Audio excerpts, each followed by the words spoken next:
Olá pessoal, tudo bem? Agora vamos falar sobre um assunto mais prático, que é a criação de um banco de dados com mais de uma tabela. Normalmente, quando nós criamos um banco de dados, uma tabela não é suficiente, porque a gente sabe que tem vários grupos de dados que precisam ser representados. E quando nós fazemos o nosso diagrama de entidade e relacionamento, nós criamos as entidades justamente para mostrar quais os grupos que nós teremos nesse banco de dados. Então, neste caso aqui, é o exemplo que nós já trabalhamos da loja da informática, que nós vamos fazer aqui uma continuidade nesse exemplo e vamos implementar ele aqui num banco de dados, usando o MySQL Okibank. E nós temos aqui a entidade cliente, a entidade pedidos e temos também a entidade produtos. E na transformação desse modelo aqui, nós precisamos pegar a chave primária de clientes, colocar aqui em pedidos como chave estrangeira e nós vamos também criar uma nova tabela com os campos quantidade, subtotal e a chave de pedidos com a chave de produtos, que é uma relação de cardinalidade N para N. Então, quando eu faço esse desenho do diagrama de entidade e relacionamento, eu represento quais dados vão ser armazenados e quais dados vão se relacionar. E eu preciso passar por uma outra etapa, uma transformação de modelo relacional em forma de tabela ou em forma de texto, que vai representar realmente como esses dados serão armazenados. Então, neste caso aqui, nós já fizemos também este exemplo, que foi o modelo relacional em forma de texto, e que vocês podem até visualizar aqui, que foi este modelo aqui, ó. Então, esse é o modelo relacional daquele nosso diagrama de entidade e relacionamento. O que eu vou fazer aqui agora? Nós vamos criar um banco de dados dessa loja de informática com essas informações. Então, nós temos aqui a descrição da tabela de clientes, a tabela de pedidos, produtos e pedidos produtos. Então, no caso, esse modelo relacional em forma de texto já é muito próximo uma consulta de criação de tabela, né, que a gente vai usar no SQL. Então, eu vou mostrar para vocês agora como que a gente faz isso realmente na prática. Eu já abri aqui o MySQL Workbench, né, então eu vou clicar aqui para abrir o MySQL Workbench. E no caso aqui, eu vou digitar aqui, ó, Create Database, o nome do banco de dados. Vou colocar aqui loja underline informática, ponto e vírgula.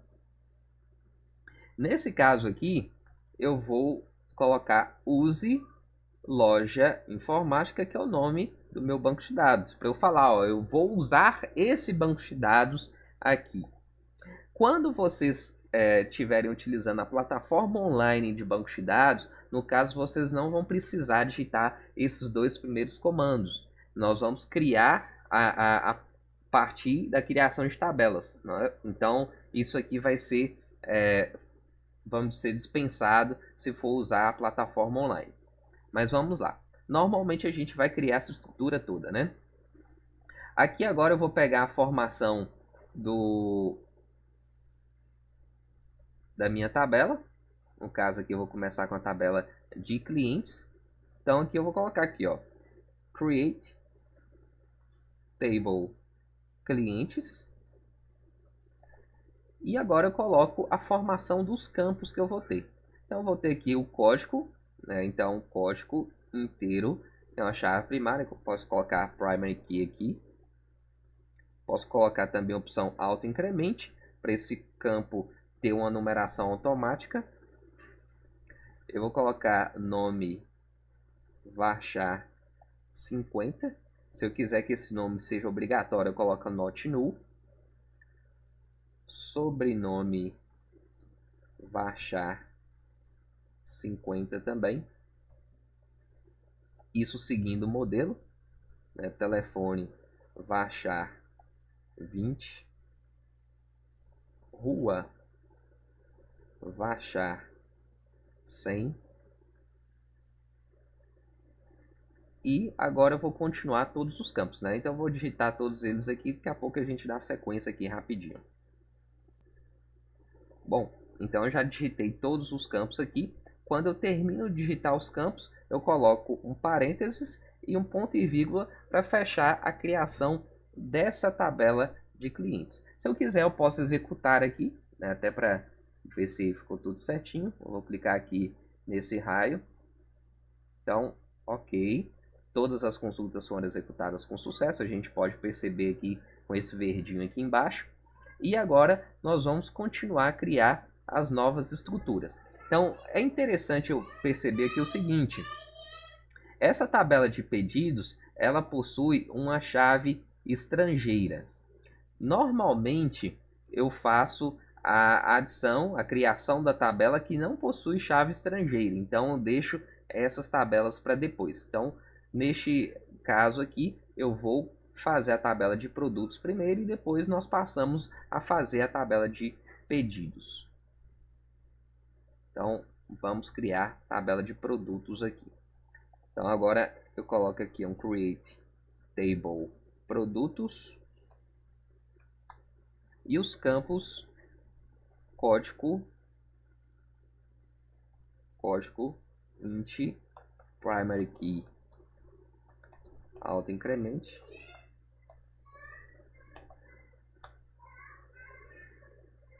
descrição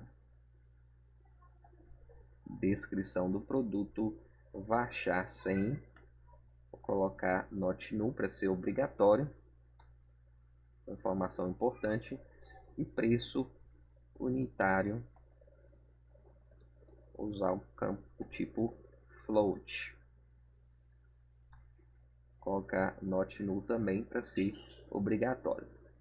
No caso aqui, eu posso até usar o default 0, que no caso vai adicionar o valor padrão 0 caso esse preço não seja adicionado. Então, terminei de adicionar meus campos, eu fecho o parênteses e fecho o ponto e vírgula. No caso aqui eu posso executar, né? Então eu posso selecionar esse comando aqui, create table, e clicar aqui nesse raiozinho que tem o tracinho, né? Que é para executar somente essa instrução selecionada. Então eu executo aqui, ele criou a minha tabela de produtos também, então tem as duas tabelas aqui agora. Se eu clicar aqui para atualizar minha lista, loja de informática tem duas tabelas, clientes e produtos. Então, são duas informações importantes que nós temos aqui agora, que as duas tabelas foram criadas com sucesso. Então, na sequência aqui, depois que eu criei essas duas minhas tabelas, eu vou criar as outras tabelas que têm as chaves estrangeiras. Então, no caso, pedidos aqui, né, seria a outra tabela que a gente pode criar. No caso, eu tenho o número de controle, que é a chave primária de pedidos, a data do pedido, a forma de pagamento, o código do cliente, que é uma chave estrangeira que vem do código do cliente aqui, dessa tabela clientes. Então, como que eu faço essa tabela com chave estrangeira? Eu tenho uma observação aqui, um comando diferente para fazer. Então, vamos dar sequência aqui. Então, vou criar aqui a tabela pedidos, create table pedidos. Então, número de controle, vou chamar aqui, ó, número controle int primary key auto incremente também pode ser. É importante que a gente não coloque acentos nos nomes dos campos, nem espaços. Que a gente retire todos os acentos, igual o número tem um acento ali. Data, pedido, date.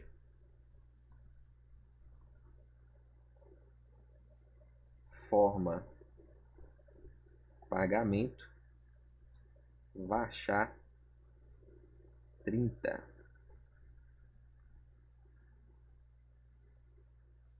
Varchar 30. Agora, nós vamos adicionar o código do cliente. Então, coloco aqui, ó, código cliente, que vai ser inteiro também. Eu tenho que observar o seguinte: se esse campo aqui do código do cliente foi armazenado como inteiro, eu tenho que colocar ele sempre com o mesmo tipo e com o mesmo tamanho. Quando eu não defino no MySQL o tamanho desse tipo, ele vai ter 11 caracteres. Então, a gente pode colocar exatamente da mesma forma o código do cliente, ele vai ter que ser um int. E no caso aqui, eu posso adicionar o not null para falar que eu preciso determinar qual que vai ser o cliente que fez aquele determinado pedido. Então, essa informação é importante, o not null, para a gente preencher. Então, no caso aqui, eu vou fazer a chamada da chave estrangeira. Então, essa referência que nós fizemos dessa forma aqui, nesse modelo relacional de forma textual, nós vamos fazer só que um pouquinho diferente, né? Então, nós vamos usar aqui forward key, o nome desse campo que nós criamos. Então, eu abro um parênteses, coloco o nome do campo que eu criei dentro da tabela de produtos, reference, o nome da tabela, no caso aqui clientes, e o nome do campo da chave primária de clientes, que é código. Então, reference clientes código. Fecho um parênteses e fecho um outro parênteses para fechar essa minha tabela e ponto e vírgula para executar o comando SQL. Então, vou selecionar essa tabela aqui, vou clicar aqui no raiozinho com a setinha. Então, ele criou a tabela de pedidos aqui. Se eu atualizar aqui o meu esquema, eu vou visualizar aqui a tabela de pedidos, né? Então, mais uma tabela criada. Então, isso aqui é muito importante que a gente use essa ligação com a chave estrangeira, porque justamente porque aqui ele vai ter o que a gente chama de integridade referencial.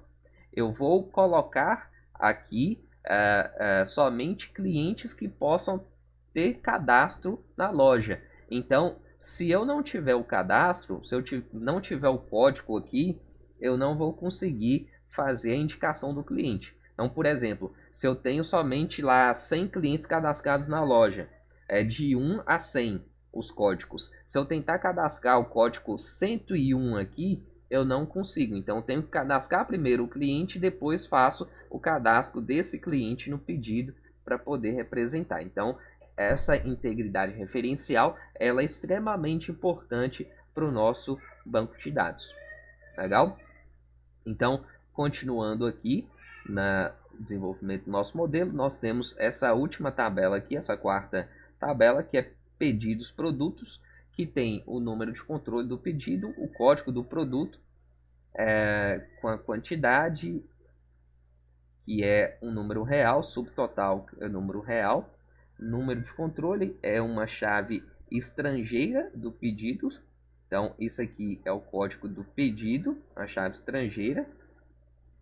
E aqui, o código do produto é uma chave estrangeira de produto, né? Então, nós temos aqui a criação de uma tabela. Essa tabela ela tem a chave de pedidos, a chave de produtos, mais o campo quantidade e subtotal. Então, nesse caso aqui, nós vamos fazer o que a gente chama de chave primária composta por esse campo e por esse também, ok? Então, vamos lá, criar pedidos produtos. Então, create table pedidos produtos. E os campos que eu vou ter aqui, ó, número de controle, que vai ser uma chave estrangeira, né, no caso aqui da chave primária de pedidos, então eu vou usar o mesmo tipo, eu vou usar o int. Aqui não pode ser autonumeração, então a gente só coloca o int aqui, porque eu tenho que determinar o número do pedido. Aqui eu vou ter também o código do produto, que vai ser int também, seguindo o mesmo tipo que eu tenho aqui. Então é importante, é só colocar not null aqui também para a gente ter esse campo preenchido obrigatoriamente. Nós temos a quantidade, que vai ser float. E nós temos também aqui o subtotal também é float. Subtotal e também do tipo float. E no caso aqui eu vou ter duas representações. Como eu tenho duas chaves estrangeiras, o que eu vou fazer aqui? Eu vou colocar for key, vou abrir um parênteses, colocar o nome desse campo aqui, ó, número de controle, reference, tabela pedidos, e o nome do campo da chave primária aqui também é número de controle, então mesma coisa. E aqui eu coloco uma vírgula, e para eu colocar a chave primária, a chave estrangeira para esse campo, eu vou fazer algo semelhante. Forward key,